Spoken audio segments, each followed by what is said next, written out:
Hello and welcome. This is Matthias 76, and together we are decoding the deception, and we are here today in the book of Genesis. We are in the 19th chapter, and we're picking up with the 15th verse, and we're going to be looking at the destruction of Sodom and Gomorrah. Before I go any further, I want to make sure and point out the link to this will be in the description below. This is the video, and the thumbnail was there. There it is. This is the video from Expedition Bible. It is a channel that I like a lot. He does good work. He's an archaeologist who lives in the biblical lands and goes to sites and presents information. But this video is on the destruction of Sodom and Gomorrah and the archaeological evidence that supports that. Now, we don't need the archaeological evidence to believe what the Bible says, but it is interesting when it is right there before your eyes and you can't miss it. And there's a teaser. He's holding up a burning sulfur ball. Very interesting story in how some of them have been preserved and why some of them didn't burn up. But the link is in the description below. Go and check that out, or just go into YouTube and search Expedition Bible Sodom and Gomorrah. And that is the first thing that will pop up. That's how I got back to it. As we're getting ready to do this, and I'm preparing, doing the work I do to prepare to teach, I was just struck with the fact, I've been thinking about it for a while, because I've been preparing for this for some time. I'm always preparing ahead. I don't like this section of the Bible. Wow, I just said that. I don't like it. Doesn't mean it's not important. Doesn't mean it doesn't have value. Doesn't mean any of those things. I'm just saying there's a lot here that I don't enjoy going through, but it is very, very important. There are extremely important things that we learn from it, but there's just no way around it. It's unpleasant in every way. What we talked about last week was unpleasant, with the whole city of perverts, the twisted souls, just degenerates, gathering around and wanting to molest these two men who had, what they thought were men, who had come into their city. And then Lot offering up his two daughters to them as a trade-off. And they were such perverts, they didn't want that. They wanted the guys. It's just unpleasant. Perversion is unpleasant. But understanding this in the biblical narrative is very important. It's very important. But as I was struggling with that and praying about that, the thought occurred to me. How do you think God feels about all this? How do you think he feels about having to wipe all these people out? About judgment in general, we can go back to the flood. We can look ahead to the end of the world. And all of these things are connected. Make no mistake, the flood, Sodom and Gomorrah, the end of the world, and the judgment that we see there. If we want to understand the end of the world, we need to understand the flood, which we have already covered, but also Sodom and Gomorrah, because where this falls in the timeline of God's saving activity through Abraham and making him into what? Into a great nation, is it gives insight into what's going on here. This falls between God making the promise to Abraham that he'd made the promise long ago, but in a year I will visit Sarah and you guys are going to have this son, Isaac. He's the one. He's the son of promise. He is your descendant. And it's Abraham, Isaac, Jacob, and then the 12 descendants of Jacob, Israel. That is the nation. of Israel, the people who will go down into Egypt and then from Egypt be birthed, in effect, into a nation as they leave and wander in the wilderness and take over the land promised to Abraham, Isaac, and Jacob in the conquest. There in the end of the Pentateuch in the book of Joshua. But this is tied to the coming of Isaac.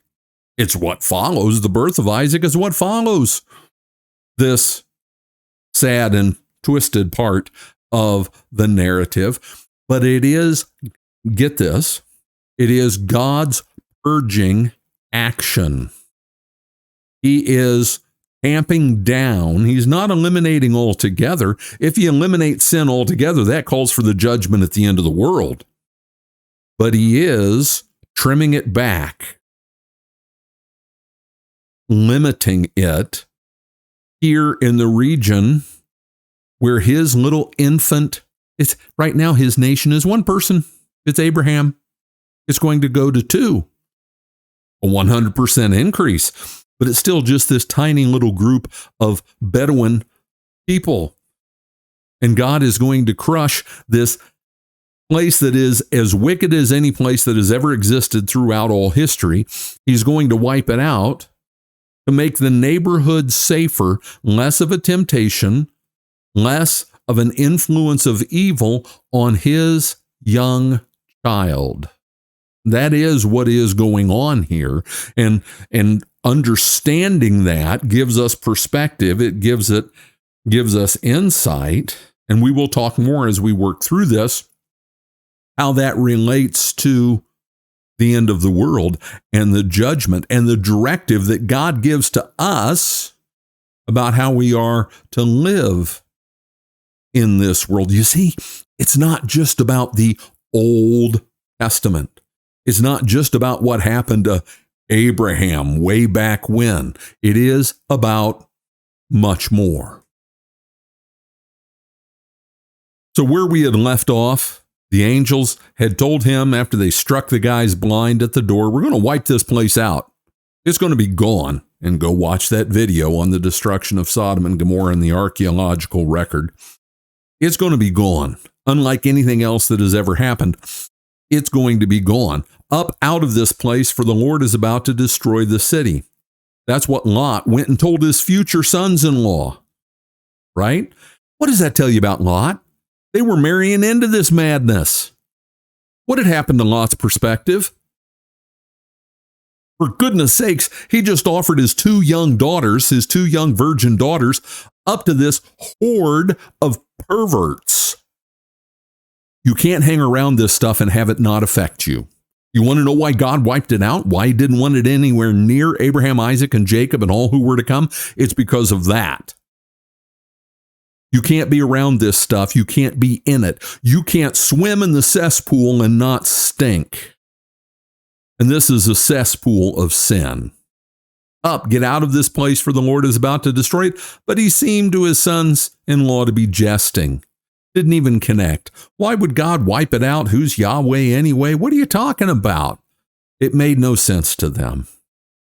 And note as we work through this, as we advance through the reticence of Lot, his wife, to leave. As morning dawned, the angels urged Lot, saying, "Up, take your wife and your two daughters who are here, lest you be swept away in the punishment of this city." But he lingered.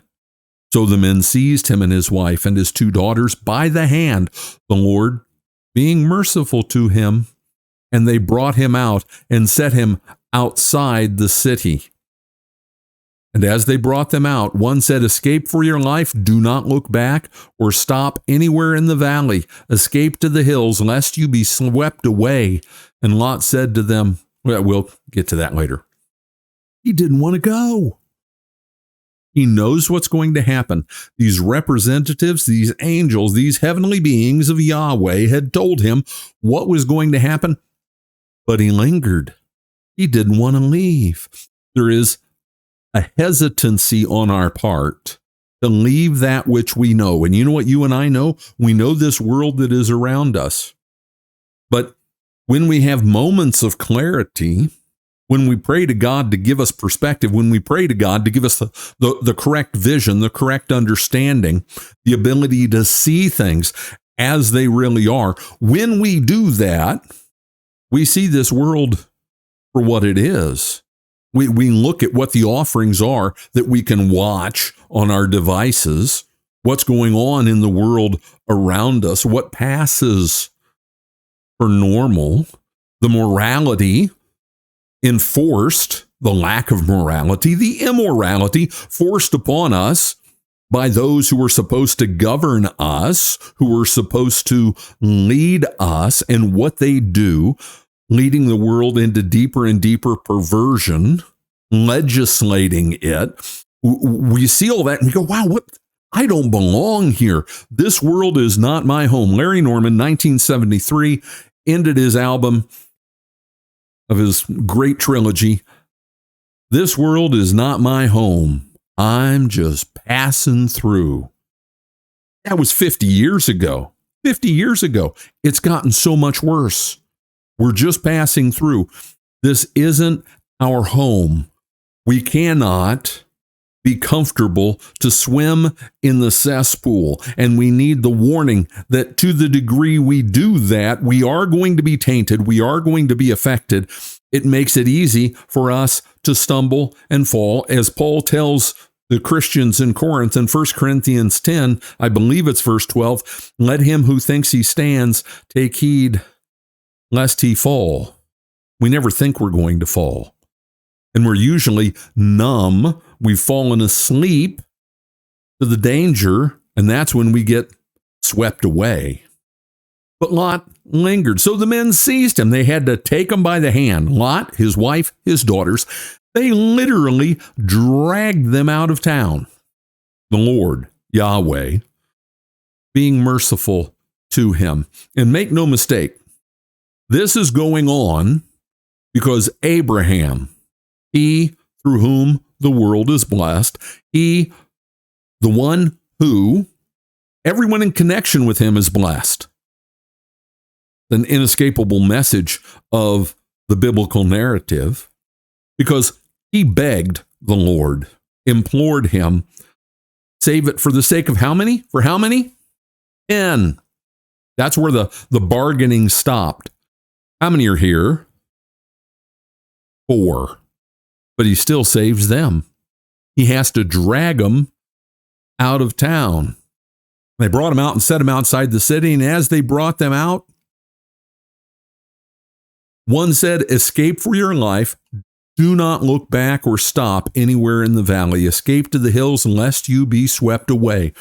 And then go watch that video, Expedition Bible, Sodom and Gomorrah, to look at the level of destruction that went on. It was so hot that the bones in the cemetery are warped. That's the kind of heat that came down from God in that raining sulfur down. That stinky, nasty stuff that when it burns is just horrid. And what does Lot say? Oh no, my lords, behold, your servant has found favor in your sight, obviously, because you're saving me, and you have shown me great kindness in saving my life, but I cannot escape to the hills lest the disaster overtake me and I die. That section right there, that statement by Lot, everybody wonders what he's talking about. What is he talking about? And it ends up being pure conjecture no matter where you go with it. It's not necessarily that he thinks the calamity, the fire and whatever else is going to spread and consume him. Maybe he thinks he'll be the one blamed for it, the one running out of the building before it explodes.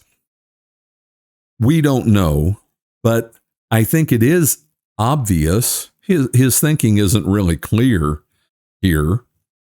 And what is he doing? He is looking at the representatives of the Lord sent to save him, pulling him out of the city and saying, no, I don't want to do what you want me to do. I want to run away somewhere else. I don't want your plan. I've got something else in mind. At this point, Lot's thinking is completely. And here's the other thing. All Lot's livestock, he had so much, and this is just, we're down the conjecture trail. Are you ready? This isn't theology. This is just thinking. It's me thinking and pondering. Where did all this stuff go? He had flocks and herds, and that's why he had to part ways with Abraham, because he had so much stuff. My conjecture warning, my conjecture is he sold it all so he could move into town. Bought a nice place in town. It was a whole lot easier living than living out there as a Bedouin, apart from these sick and perverted people. He could buy a really nice house for all that stuff he had. His wealth was impressive. He made the choice to live there. He moved his family there. Behold, this city is near enough to flee to, and it is a little one. Let me escape there. Is it not a little one? And my life will be saved. He said to him, behold, I grant you this favor also. More blessing, because he's connected to Abraham. And talk about grace upon grace. The guy's whining about where you're taking him, and you still let him have that. It's a sad picture. That I will not overthrow the city of which you have spoken. Escape there quickly, for I can do nothing until you arrive there. Therefore, the name of that city was called Zoar. And Zoar means little. Kind of funny. Can't do anything because the devastation is going to be so great once the angels go to work and rain down that fire, that death upon Sodom and Gomorrah. The sun had risen on the earth when Lot came to Zoar.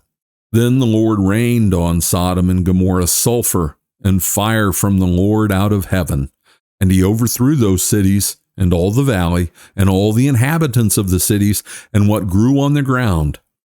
But Lot's wife behind him looked back, and she became a pillar of salt. This is familiar to, it's a cultural reference everybody gets, looking back, turning into a pillar of salt. The pillar of salt part, what the exact significance of that is, I don't think we can deduce. But it was an act of judgment from God, for sure. Elsewise, she would not have been turned into a pillar of salt. What I want to talk about is the looking back. And who's in charge here? Lot's in charge here. What happens? His wife looks back. There's nothing we see about Lot in anything that goes on from the time he made the selfish decision to choose the best land for himself when he and Abram parted ways way back. I think it was chapter 14. Lot hasn't made a good decision that we are aware of since. But his lack of leadership makes it easy that his wife looked back. And what does look back mean? Was she punished because she looked back at the destruction that God worked? Well, from the text itself, we'd have to say, I don't know. But thankfully, in this instance, we have Jesus himself to give us the significance of this. If you go to Luke 17, and Jesus is talking there, teaching about the end of the world. He's talking about when, we'll just read the section. Let's see how far back I got to scroll. Talking about the end of the world. And he said to the disciples, the days are coming when you will desire to see one of the days of the Son of Man, and you will not see it. And they will say to you, look there, or look here. Do not go out or follow them. For as lightning flashes and lights up the sky over one side to the other, so will the Son of Man be in his day. He's saying, no one can fool you, because when I come back, everyone's going to know. Lightning from east to west, You're not going to be able to miss it. But first he must suffer many things and be rejected by his generation. Talking about his suffering and death. Just as it was in the days of Noah, so it will be in the days of the Son of Man. They were eating and drinking and marrying and being given in marriage until the day when Noah entered the ark and the flood came and destroyed them all. He just connected flood with the end times and the final day. Likewise, just as it was in the days of Lot, they were eating and drinking, buying and selling, planting and building. But on the day when Lot went out from Sodom, fire and sulfur rained from heaven and destroyed them all. So will it be on the day when the Son of Man is revealed. Sudden is the picture that's being painted here. We're going to get to Lot's wife. On that day, let the one who is on the housetop with his goods in his house not come down to take them away, and likewise let the one who is in the field not turn back. Remember Lot's wife.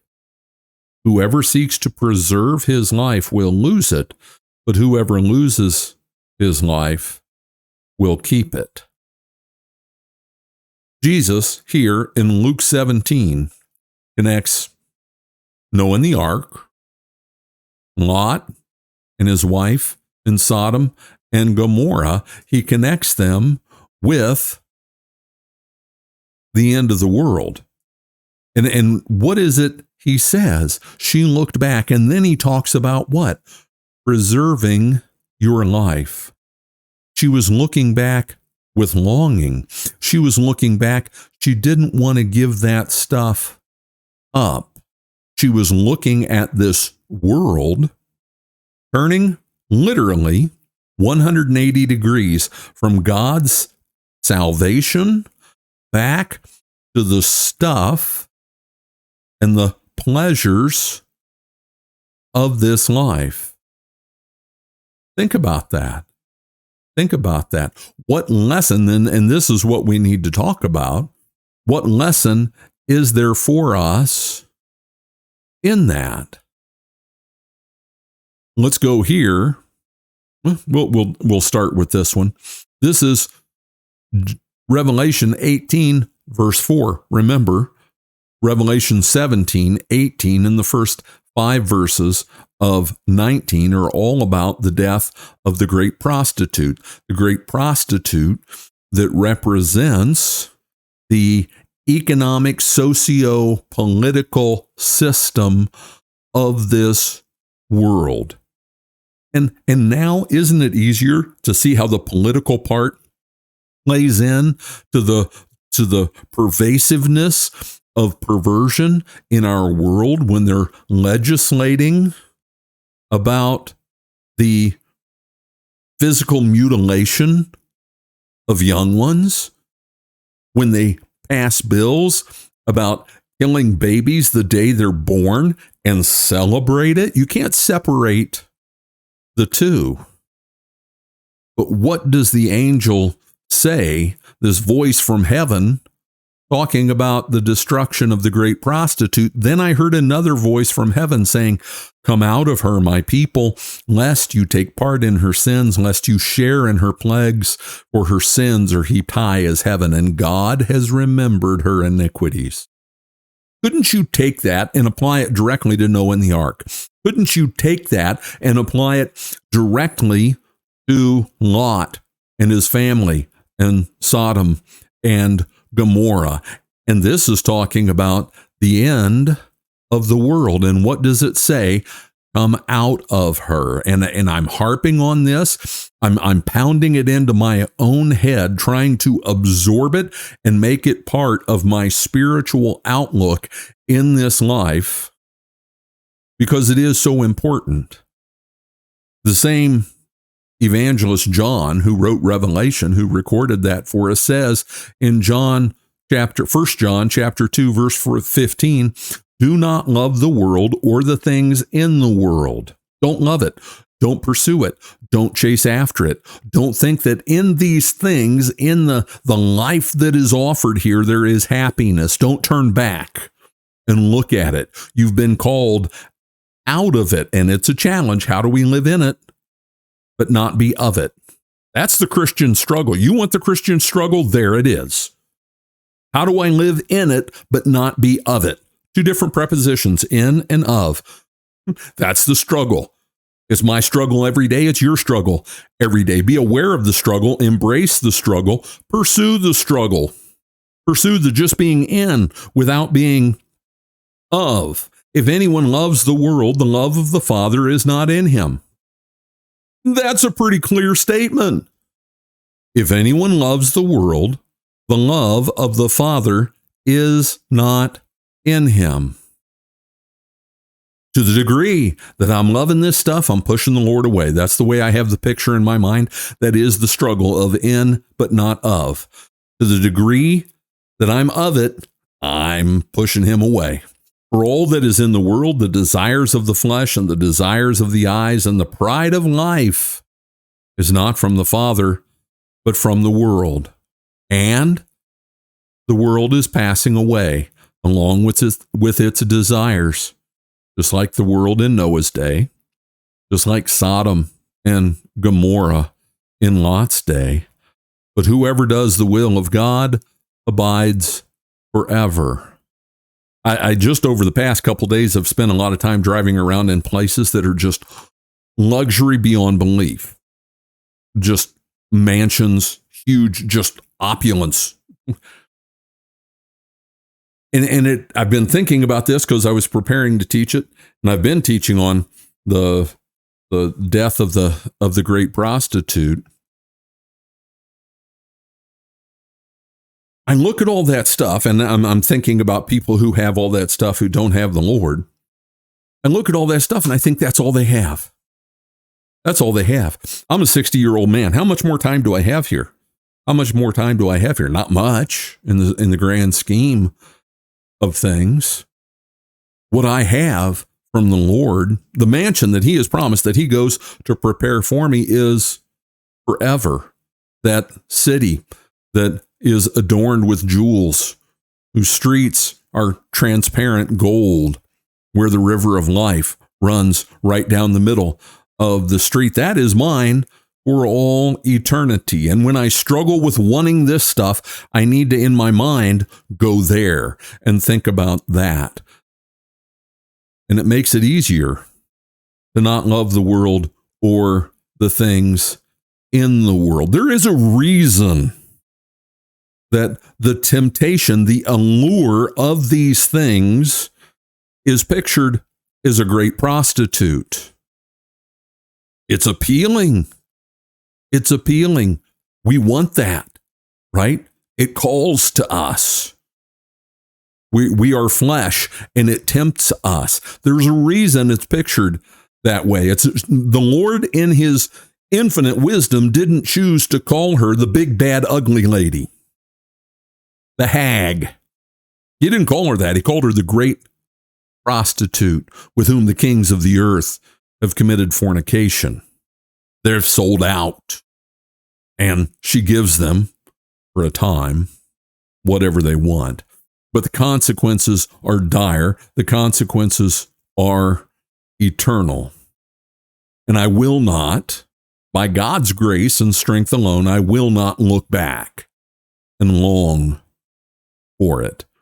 And I pray that when I am inclined to do so, that the Lord, my Savior, my good shepherd, using his staff, brings me up short. You see how it comes back to Abraham? And Abraham went early in the morning to the place where he had stood before the Lord. He looked down toward Sodom and Gomorrah and toward all the land of the valley, and he looked, and behold, the smoke of the land went up like the smoke of a furnace. Again, reference Expedition Bible, Sodom and Gomorrah. That's all it says. It doesn't tell us that he knew Lot was okay. It doesn't tell us he inquired. It doesn't tell us any of that. So it was when God destroyed the cities of the valley, God remembered Abraham and sent Lot out of the midst of the overthrow when he overthrew the cities in which Lot had lived. Who did he remember? He remembered Abraham. The promise is to Abraham and his descendants, and God promises to bless everybody connected with Abraham. And Abraham's not perfect. We're going to see that as we move forward. Another, not horrible, but just another one of those things that's sad. But we're not done with Lot yet. But that's not all. Like on a game show when they're telling you what you win, but that's not all. Hey, guess what? It gets even worse. Now Lot went up, and this, I will say, is my least favorite section to read in the Bible. It doesn't mean it's not important. It is. But the content of it is appalling, and it should be to all of us. Now Lot went up out of Zoar and lived in the hills with his 2 daughters, for he was afraid to live in Zoar, so he lived in a cave with his 2 daughters. Why was he afraid? Why was he afraid? He thought maybe people would connect him with the destruction. Who knows? Who knows? And there's just this thing, and you tell me if it's true in your life, because I know it's true in my life. Once I start making bad decisions and I'm going down that road, it's like there's downhill momentum, and I just keep going. I'll keep making bad decisions. And the firstborn said to the younger, these are the daughters, disgusting warning, disgusting content warning. And the firstborn said to the younger, our father is old, and there is not a man on earth to come into us after the manner of all the earth. Our fiancés are smoldering ruins in Sodom and Gomorrah. So, come, let us make our father drink wine, and we will lie with him, that we may preserve offspring from our father. So they made their father drink wine that night, and the firstborn went in and lay with her father. He did not know when she lay down or when she arose. The next day, the firstborn said to the younger, behold, she's bragging. I lay last night with my father. Let us make him drink wine tonight also. Then you go in and lie with him, that we may preserve offspring from our father. So they made their father drink wine that night also. And the younger arose and lay with him, and he did not know when she lay down or when she arose. There's a commentary on alcohol and its use here, but we'll just skip over that. It pales to insignificance. Thus both the daughters of Lot became pregnant by their father. The firstborn bore a son and called him Moab. We'll talk about the names momentarily. He is the father of the Moabites to this day. The younger also bore a son and called his name Ben-Ami. He is the father of the Ammonites to this day. Do you know what Moab means? Let's talk in the New Testament, where it talks about praying out and calling out and saying, Abba, Father, Abba. Abba was Aramaic Hebrew for daddy, Ab. Abraham is what? Father of many nations, Ab. Moab means from dad. Incest. And then she names the kid from dad. That was his name. From dad. He is the father of the Moabites to this day. Moabites are neighbors of the Israelites. Problem, but Moab, from dad. The younger also bore a son and called his name, hey, it's a family tradition, Ben-Ami. Ben, B-E-N, is son, Ami, my people, son of my people. Well, from dad was already taken, so this is as close as she could get. This is what you call reveling in perversion. Incest, children, and name them after the perversion. Where do you go with that? Where do you go with that? What can you say about that? You know what happens when you bring your kids up in a culture that is all about perversion? When you're the dad who offered them up to a mob to be gang raped, guess what? They're probably going to be kind of hardened souls. They're probably going to be lost. Do you understand why I say this is my least favorite section of the scriptures to read? And the Moabites and the Ammonites, they're trouble for generations, centuries to come. Okay. We're back to Abraham. And this is another one of those sections. We've got a repeat. We've got a repeat of what Abraham did early on, very early on, when he went down to Egypt, when there was a famine. He went down to Egypt and he passed Sarah off as his sister, and she was his half sister. Now he's going to do it again. He's going to do it again. And there's some things to work through here. But these things are here to emphasize two things. Number one is the truth. And just be thankful. I've said this often. I've thought it throughout my life of reading and studying and teaching the scriptures. Be thankful that your life, everything about it, the good, the bad, and the ugly, isn't written down in the most read book in all of history. Just be thankful for that. And it puts perspective as we look at Abraham and Sarah's and others' shortcomings and foibles. From there, Abraham journeyed toward the territory of the Negev and lived between Kadesh and Shur, and he sojourned in Gerar. Now, where's our map? I kept a map up.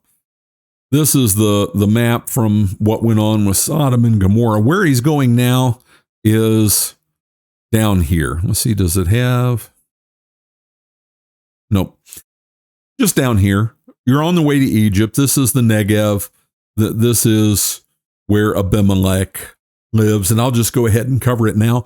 Abimelech, the name appears later. Again, Abimelech is probably like Pharaoh. It was just the historic name, title of the king there. It was also a very common name in that region. And Abraham said of Sarah, his wife, she is my sister. And Abimelech, king of Gerar, sent and took Sarah. Let's just cover this at the get-go. Sarah's an older woman.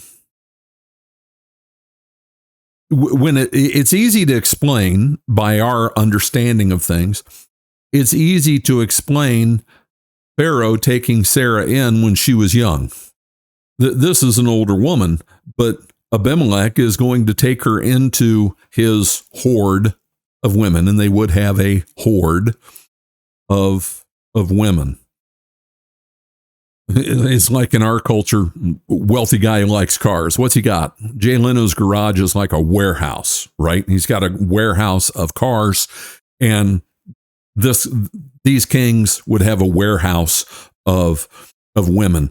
But it wasn't just about sex. It wasn't just about carnal pleasures.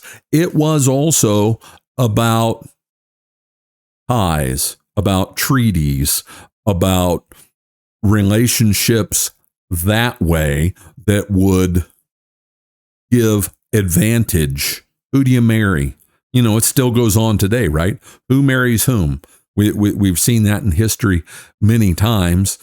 Marriages are set for the sake of connection. He would take in some woman, the sister of a wealthy guy, because that gave him ties to the wealthy guy with the hope of financially and politically profiting from that relationship with the wealthy guy.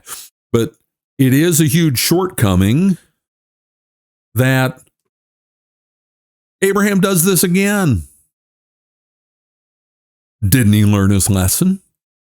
Didn't he learn his lesson with Pharaoh in Egypt? Now, stop right there. Think of some of the dumbest things spiritually connected with your faith, some of the dumbest decisions and mistakes you've ever made. I'm pausing for a reason. Think about it. Any redos on that list?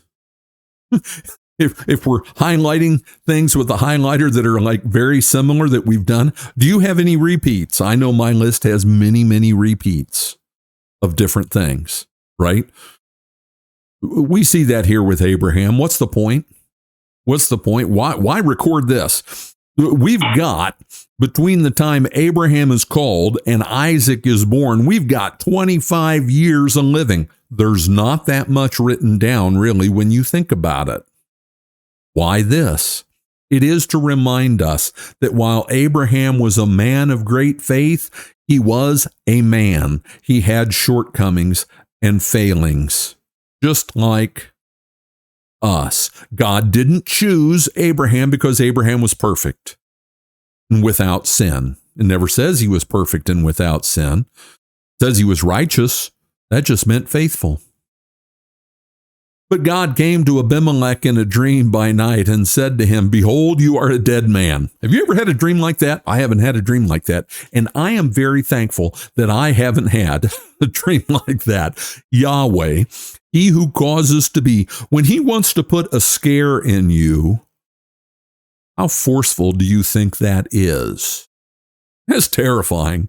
Behold, hello, you're a dead man, because the woman whom you have taken, for she is a man's wife. Now Abimelech had not approached her, so he said, Lord, and that's Adon, not Yahweh, but it was the way they would address a deity. Lord, will you kill an innocent people? Did he not himself say to me, she is my sister, and she herself said, he is my brother? In the integrity of my heart and the innocence of my hands, I have done this. Hey, I'm just operating the way we all operate. Look at the king over there. He does it. Look at the king over there. He does it. I'm just doing the same thing. Then God said to him in the dream, yes, I know. Let's just stop there.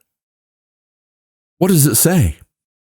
We've talked a lot about the appearance of Yahweh, and I've gotten a comment or two negative about it. It's not the physical God appearing, because that's only Jesus. But you can say that, but the text talks about Yahweh appearing, Yahweh eating food, Yahweh there with Abraham. Here, how does he appear to Abimelech? He's speaking to him in a dream. In a dream. It makes the distinction. There are times it says God's appearing and speaking in a dream. There are other times when he is not in a dream. Then God said to him in the dream, yes, I know that you have done this in the integrity of your heart, and it was I who kept you from sinning against me. Abraham didn't protect his wife. God did. He made sure Abimelech didn't lay a hand on her. Therefore, I did not let you touch her. Now then, just think of the authority with which this is stated and how fast Abimelech went to work to make this come about. Now then, return the man's wife, for he is a prophet, so that he will pray for you and you shall live. But if you do not return her, know that you shall surely die, you and all who are yours. So Abimelech rose early in the morning and called all his servants and told them all these things, and the men were very much afraid. When the king's afraid, probably visibly shaken, probably pasty white, bags under his eyes, didn't sleep. Then Abimelech called Abraham and said to him, what have you done to us? And how have I sinned against you that you have brought on me and my kingdom a great sin? You have done to me things that ought not be done. This is a sad chapter. The heathen king who doesn't worship Yahweh, the heathen king who worships false gods, and yet recognized Yahweh as being the God, God Most High, he's scolding Abraham.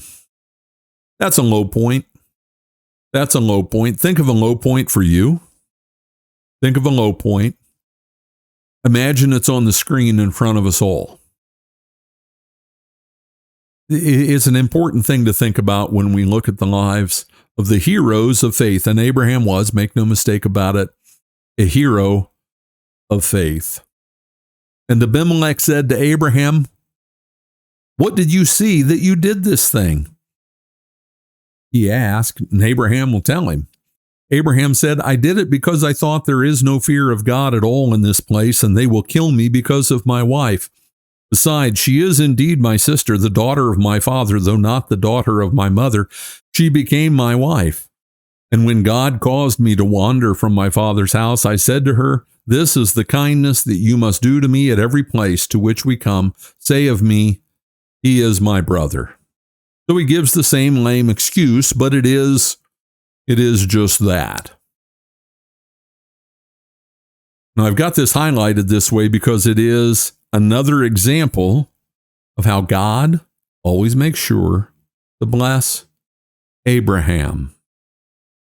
Think of it as the indulgence that you have with an infant, how you take care of them no matter what, and pile kindness upon them, even though they scream through the night, and keep you up.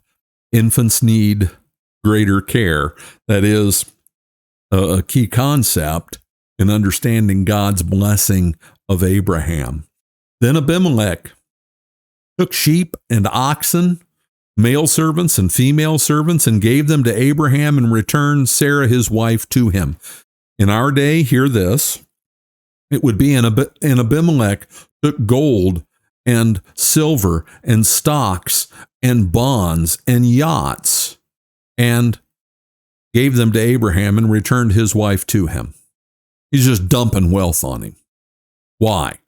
Because he doesn't want God mad at him anymore. And Abimelech said, "Behold, my land is before you. Dwell where it pleases you. You can stay wherever you like. Pick the best land."